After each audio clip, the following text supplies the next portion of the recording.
جانو، اب تم بچ نہیں سکتے ہو. وہ پیچھے ہٹنا چاہتے ہیں. رب ارجعون، مجھے واپس کر دے تھوڑی دیر کے لیے. لعلی اعمل صالحا، اب میں پورا ٹھیک مسلمان بن کے چلوں گا. تو اس کے جواب میں ہوتا ہے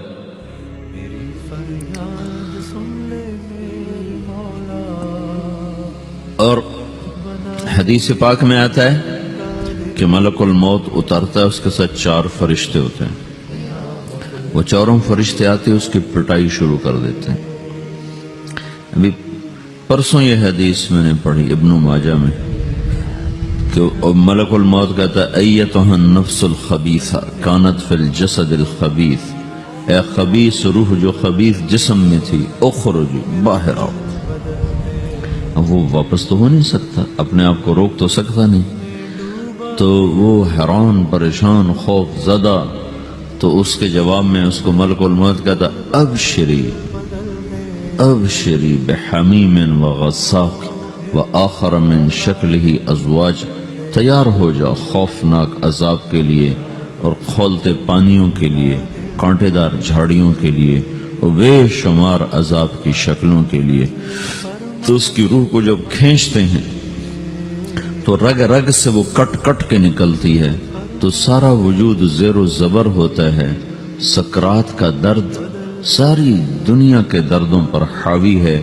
جب اس کی روح نکلتی ہے اور اس کو لے کر آسمان پر چلتے ہیں تو دروازے پر پہنچتے ہیں تو اندر سے فرشتے پوچھتے ہیں کون ہے؟ کہتے ہیں فلاں کا بیٹا ہے. کا نفس خبیثہ فی الجسد الخبیث، یہ تو وہی بدماش ہے جو بدماش جسم میں تھا، یہ وہ بدبخت روح ہے جو بدبخت جسم میں تھی. اس کے لیے آسمان کے دروازے نہیں کھول سکتے، اسے واپس کر دیا جائے. تو آسمان کے دروازے لا تفتح لهم ابواب السماء ولا يدخلون الجنة حتى يلج الجمل في سم الخياط، کہ ان کے لیے آسمان کے دروازے نہیں کھلیں گے اور ان کے لیے جنت کے دروازے نہیں کھلیں گے. پھر یہ وہاں سے نیچے گرائے جاتے ہیں جو اللہ کا قید خانہ ہے سجین. وما ادراک ما سجین کتاب مرقوم، وہ تمہیں خبر نہیں کہ وہ کیا خوفناک قید خانہ ہے جو اللہ تعالیٰ نے بنایا ہے. اسے وہاں دھکیل دیا جاتا ہے. پھر قیامت تک اس کے لیے انتظار کی گھڑیاں ہیں اور عذاب کی شدت ہے. اور جب کوئی نیک آدمی اللہ تعالیٰ کے دربار میں جانے کا اس کا وقت آتا ہے تو اللہ تبارک و تعالیٰ فرماتے ہیں ان الذین قالوا ربنا اللہ ثم استقاموا تتنزل علیہم الملائکۃ الا تخافوا ولا تحزنوا وابشروا بالجنة التي كنتم توعدون نحن اولیاؤکم فی الحیاة الدنیا وفی الآخرہ ولکم فیہا ما تشتہی انفسکم ولکم فیہا ما تدعون نزل من غفور الرحیم. جب کوئی نیک مرد عورت کے جانے کا وقت آتا ہے تو اس کے لیے بھی فرشتے آتے ہیں اور آ کر اس کو خوشخبری دیتے ہیں اور آ کر اس کو تسلی دیتے ہیں کہ آپ غم نہ کریں، پیچھے والے بھی آپ کو مل جائیں گے، آپ خوف نہ کریں، آگے ساری منزلیں آپ کے لیے آسان ہیں، آپ کے لیے جنت بھی تیار ہے، رب بھی مہربان ہے. اور حدیث پاک میں آتا ہے کہ ملک الموت اور 4 فرشتے آتے ہیں. وہ 4 فرشتے اس کو سہلاتے ہیں، دباتے ہیں کہ موت کا درد اسے محسوس نہ ہو.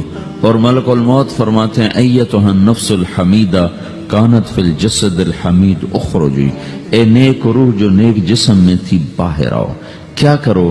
وَأَبْشِرِي بِرَوْحٍ وَرَيْحَانٍ وَرَبٍّ رَاضٍ عَنْكِ غَيْرِ غَضْبَانٍ، آپ کو بشارت ہو آپ کے لیے جنت تیار ہو چکی ہے اور وہاں کی ساری نعمتیں آپ کے لیے میسر ہو چکی ہیں اور اللہ آپ پہ راضی ہو چکا ہے اور اللہ آپ پہ خوش ہو چکا ہے. اس پر اس کی روح کو نکالا جاتا ہے. پھر سارے فرشتے اس کو استقبال کے ساتھ جب آسمان پر لے جاتے ہیں تو اندر سے پوچھتے ہیں کون ہے؟ کہ فلاں کا بیٹا، فلاں کی بیٹی. کہتے ہیں نفس حمیدہ فی جسد حمید، یہ تو نیک روح تھی جو نیک جسم میں تھی، مرحبا بہ. اس کو ہم سب استقبال کس کا کرتے ہیں اور ایک دم آسمان کے دروازے کھلتے ہیں. پھر وہ پہلا، دوسرا، تیسرا، چوتھا سارے آسمان پار کرتا ہوا اللہ پاک کے عرش کے نیچے کے جا کر، مرد ہے یا عورت، وہاں جا کر سجدے میں سر رکھتا ہے اور اللہ تعالیٰ فرماتے ہیں ہاں اس نے ہمیں خوش کیا، ہم اسے خوش کریں گے. اور اس کو عافیت کے ساتھ وہاں آسمان میں، پہلے آسمان سے لے کر اللہ کے عرش تک یہ سب ویٹنگ روم بنے ہوئے جہاں اللہ اپنے اپنے درجات کے مطابق جنت والوں کو ٹھہراتا ہے، اور وہ انتظار گاہ ہے اور وقت ختم ہو جاتا ہے، لہذا انتظار کی جو تکلیف ہے وہ بھی ختم ہو جاتی ہے۔ وقت ختم تو انتظار کا احساس ختم، اور ٹائم کے گزرنے کا احساس ختم۔ تو جیسے اصحاب کہف کو اللہ نے غار میں داخل کر کے تو غار کے اندر سے وقت کو نکال کے باہر پھینک دیا، باہر 300 سال گزرے، اندر آدھا ہی دن گزرا تھا۔ وہ جب اٹھے تو وہ 25 برس کا نوجوان 325 سال کا ہو کے نہیں اٹھا، وہ 25 سال کی عمر میں اٹھا ہے۔ نہ ناخن بڑا ہے، نہ مونچھیں بڑی ہیں، نہ ان کی داڑیاں لمبی ہوئی ہیں، چونکہ تو زندہ تھے، مر نہیں گئے تھے۔ تو زندہ کے تو بال بھی بڑھتے ہیں، ناخن بھی بڑھتے ہیں، لیکن وہ اس طرح اٹھے کہ 300 برس گزر گئے اور 25 برس کا نوجوان 25 سال کی عمر میں اٹھا ہے، 20 برس کا 20 برس کی عمر میں اٹھا ہے۔ اور وہ کہنے لگے کم لبثنا، بھائی کتنا ٹھہرے ہیں، کہ یومن او بعض یومن، لگتا ہے کوئی دن آدھا دن ٹھہرے ہیں۔ وہ صحیح کہہ رہے تھے۔ باہر اللہ تعالیٰ نے وقت کی گھڑی کو چلائے رکھا اور اندر غار میں اس کو سوئچ آف کر دیا، نکال دیا، یہاں وقت کو داخل نہیں ہونے دیا۔ تو وقت کے گزرنے سے جو بھی اثرات مرتب ہوتے ہیں وہ ان پر مرتب نہیں ہوئے، تو وہ 20 آدھے ہی دن کے بعد اٹھے ہیں، باہر 300 سال، اندر آدھا دن۔ یہی کچھ اللہ تبارک و تعالیٰ برزخ میں کر دیتا ہے، وقت کو ختم کر دیتا ہے، گزرنے کا احساس نہیں ہوتا ہے۔ تو اس طرح میرے عزیزو، یہ دو موتیں ہر انسان دیکھتا ہے، یا وہ جنت کے فرشتوں کا استقبال دیکھتا ہے یا جہنم کے فرشتوں کی مار اور پٹائی کو سہتا ہے۔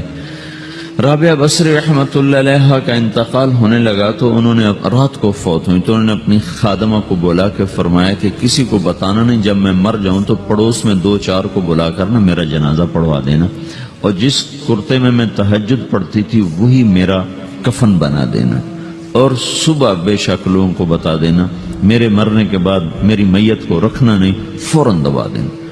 جب ان کا انتقال ہوا تو انہوں نے پڑوس کے 2-4-10-20 آدمی بلائے اور ان کو تدفین تجہیز سب کچھ ہو گئی۔ صبح شور مچا کہ وہ رابعہ بصری کا انتقال ہو گیا۔ تو اگلے دن وہ خواب میں اس خادمہ کو ملی اور کہا بیٹی تیری بڑی مہربانی، تو نے میری وصیت کے مطابق عمل کیا۔ اس نے دیکھا کہ انہوں نے ایک خوبصورت سبز لباس پہنا ہوا ہے، تو وہ فرمانے لگی، انہوں نے سوال کیا کہ آپ کے ساتھ قبر میں کیا ہوا؟ تو وہ کہنے لگی کہ میرے پاس منکر نکیر آئے تھے اور مجھ سے کہنے لگے من رب کی، تیرا رب کون ہے؟ تو میں نے کہا سبحان اللہ، 40 برس جس کو میں نہ بھولا سکی اس کو 4 ہاتھ زمین میں آ کے میں بھول جاؤں گی۔ ان کا 42 برس کی عمر میں انتقال ہوا تھا۔ تو وہ کہنے لگے سبحان اللہ، جس کو میں 40 برس نہ بھولا سکی میں اسے 4 ہاتھ زمین کے اندر آ کے بھول جاؤں گی۔ تو منکر نکیر کہنے لگے اس کا کیا حساب لینا؟ پھر انہوں نے پوچھا کہ وہ آپ کا وہ کرتا کہاں گیا تہجد والا جس میں آپ کو کفن دیا تھا؟ کہا وہ اللہ نے مجھ سے لے لیا ہے اور میرے اعمال کے خزانے میں رکھ دیا ہے، قیامت کے دن میرا وہ کرتا بھی میرے ترازو میں تولا جائے گا، اور مجھے یہ لباس پہنایا ہے جو جنت کا لباس ہے۔ یہ بھی ایک موت ہے، اس طرح بھی لوگ مرتے ہیں۔ اور دوسری بھی ایک موت ہے، ہمارے علاقے کی بتا رہا ہوں، اپنے علاقے کی۔ ایک زمیندار مر گیا، اس کی قبر کھودی، ساری بچھوؤں سے بھری ہوئی، ایسے جیسے چیونٹیاں پھر رہی ہوتی، تو انہیں وہ بند کر کے دوسری کھودی، ساری بچھوؤں سے بھری ہوئی، پھر وہ بند کر کے تیسری کھودی، ساری بچھوؤں سے بھری ہوئی۔ قبرستان میں اتنے بچھو کہاں سے آ گئے؟ یہ زمین کے بچھو نہیں ہے، یہ آخرت کی بلائیں ہیں جس کے ساتھ اب اسے قیامت تک رہنا ہے اور گزارا کرنا ہے۔ تو یہ 2 طرح کی موتیں روزانہ لوگ مرتے ہیں، روزانہ لوگ مرتے ہیں۔ جب نماز کا وقت ہوتا ہے ملک الموت ساری دنیا کا چکر لگاتا ہے اور دیکھتا ہے کون پڑھ رہا ہے کون نہیں پڑھ رہا، کون پڑھ رہا ہے کون نہیں پڑھ رہا۔ جو نماز کی پابندی کرتا ہے اس کی موت آسانی سے ہوتی، جو نماز میں غفلت کرتا ہے اس کے ساتھ موت کے وقت شدت اور سختی اختیار کی جاتی۔ تو بھائیو، یہ ایک جسم ہے، ایک روح ہے۔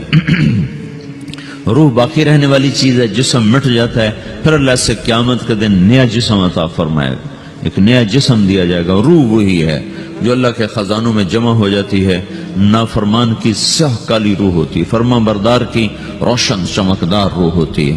تو اللہ نے کچھ تقاضے جسم کے رکھے ہیں اور کچھ روح کے رکھے ہیں۔ جسم کے تقاضے پورے نہ کرو تو یہ پریشان ہو جاتا ہے، روح کے تقاضے پورے نہ کرو تو یہ پریشان ہو جاتی ہے۔ روح کی پریشانی جسم سے زیادہ ہے، چونکہ روح کی طاقت جسم سے زیادہ ہے۔ جسم مٹی سے بنا ہے، اس کی غذا بھی مٹی سے نکلتی ہے۔ روح آسمان سے ہے، اس کی غذا بھی آسمان سے ہے۔ روح کا تعلق جب تک اللہ سے نہیں جڑتا، اس سے بھوک اور پیاس لگتی رہتی ہے۔ جسم کو جب تک روٹی اور پانی نہ ملے یہ تڑپتا اور پریشان رہتا ہے۔ جیسے اللہ تعالیٰ نے ہمارے جسم میں روٹی اور پانی کی طلب کو بے ساختہ رکھ دیا ہے۔ میں بیان کے دوران بھی پانی پی رہا ہوں، آپ دیکھ رہے ہیں کہ مجھے میرا حلق سوکھ جاتا ہے، مجھے طلب محسوس ہوتی ہے پانی، حلق سوکھتا ہے پانی کی طرف بھاگتے ہیں، بھوک لگتی ہم روٹی کی طرف بھاگتے ہیں۔ یہ ایک ایسا اندر میں آٹومیٹک سسٹم ہے کہ ہم اس کو آف نہیں کر سکتے۔ یہ سوتے سوتے بھی بھوک کی وجہ سے آنکھ کھل جاتی، سوتے سوتے پیاس کی وجہ سے آنکھ کھل جاتی ہے۔ یہ ایسا خود اللہ تعالیٰ نے ساختہ نظام بنایا ہے کہ آپ اپنے جسم میں روٹی اور پانی کی طلب کو نہیں نکال سکتے۔ میرے عزیزو، ٹھیک اسی طرح اللہ نے انسانی روح میں اپنی طلب رکھ دی ہے اور اپنے رسول کی طلب رکھ دی ہے۔ یہ دو طلب ایسی ہیں کہ یہ آپ کے جسم روح سے نکل نہیں سکتی۔ جیسے بھوکا روٹی نہ کھا لے، پیاسا پانی نہ پی لے، اسے چین نہیں آ سکتا۔ وہ روح جو اللہ اور اس کے رسول سے نا آشنا ہے، جب تک وہ وہاں تک پہنچ نہیں جاتی اسے چین نہیں آ سکتا، اس کا اندر پریشان رہے گا۔ 1997 میں جب جنید جمشید سے میری پہلی ملاقات ہوئی تو اس نے مجھ سے یہ سوال کیا کہ مولوی صاحب، ایک پاکستانی نوجوان جس گلیمر کو خوابوں میں دیکھتا ہے، وہ گلیمر تو مجھے زندگی میں ویسے ہی حاصل ہے، میرے چاروں طرف زندگی کا رقص ہے اور میری زندگی کی ہر خواہش، ہر تمنا پوری ہے، اس کے باوجود میرے اندر اندھیرا ہے، میرے اندر خلا ہے۔ مجھے لگتا ہے میں وہ کشتی ہوں جس کا کوئی ساحل نہیں، جس کی کوئی سمت نہیں۔ www.dasquran.com ایسا نہیں ہونا چاہیے۔ ایک عام لڑکا تو کہتا ہے ہائے کاش یہ ہوتا، اس کو وہ نہیں ہو رہا تو پھر وہ پریشان ہے، ہائے یہ ہوتا، ہائے وہ ہوتا۔ تو میں تو ہائے نہیں کرتا ہوں، میری تو ہر لذت اور خواہش میرے سامنے تشتری میں سجا کے پیش کی جا رہی۔ میں کیوں ایسا کر رہا ہوں؟ میں ہائے ہائے کیوں کر رہا ہوں؟ میرا اندر ویران کیوں ہے؟ میرے اندر میں خلا کیوں ہے؟ یہ وہی خلا ہے کہ وہ روح کی پیاس کو شراب میں بجھانا چاہتا ہے، وہ روح کی پیاس کو لڑکی میں بجھانا چاہتا ہے، وہ روح کی پیاس کو موسیقی سے بجھانا چاہتا ہے، وہ روح کی پیاس کو دنیا کی رعنائیوں میں 5 سٹار ہوٹلوں سے بجھانا چاہتا ہے۔ روح کیا جانے روٹی کیا ہے، شراب کیا ہے، پانی کیا ہے، عورت کیا ہے، موسیقی کیا ہے، گھنگرو کیا ہے، پائل کیا ہے، چھنکار کیا ہے، روح کو ان چیزوں کی کیا خبر؟ امریکہ میں ہماری ایک جماعت تھی تو 4 لڑکے 2 لڑکیاں، 4 لڑکیاں 2 لڑکے مسلمان ہیں۔ تو ایک لڑکے کا نام رکھا تھا ابراہیم، اور اس کو جب پڑھایا نا کلمہ، انہوں نے کہا ہائے، انہوں نے کہا ہائے، اور دونوں ہاتھ یہاں رکھے سینے پر، دل پر، کہا ہائے۔ تو ہمارے ساتھی ہیں ڈاکٹر اختر، وہ کہنے لگے کیا ہوا کیا ہوا؟ کہنے لگا جب سے ہوش سنبھالا یہ جگہ خالی تھی، یہ تیرے کلمہ پڑھانے پر بھر گئی ہے کہ میری خوشی سے ہائے نکل گئی۔ یہ جگہ خالی رہے گی، یہاں شراب نہیں پہنچ سکتی، یہاں نغمہ اور موسیقی نہیں پہنچ سکتی، یہاں تالے لگے ہوئے ہیں، یہاں تک کوئی آواز نہیں جا سکتی۔ دل کے تاروں پر ایک ہی نغمہ چڑھ سکتا ہے اور وہ اللہ کی یاد کا ہے اور اللہ کی محبت کا ہے اور اللہ کے رسول کی محبت کا ہے۔ باقی کوئی مضراب ایسا نہیں جو ان تاروں کو چھیڑ سکے، باقی کوئی چیز، آواز ایسی نہیں جو دل کی دنیا پر جا کر دستک دے سکے۔ یہاں بند دروازے ہیں، یہاں صرف اللہ پہنچے گا، اللہ کے رسول کا تعلق پہنچے گا، باقی کوئی چیز یہاں نہیں جا سکتی۔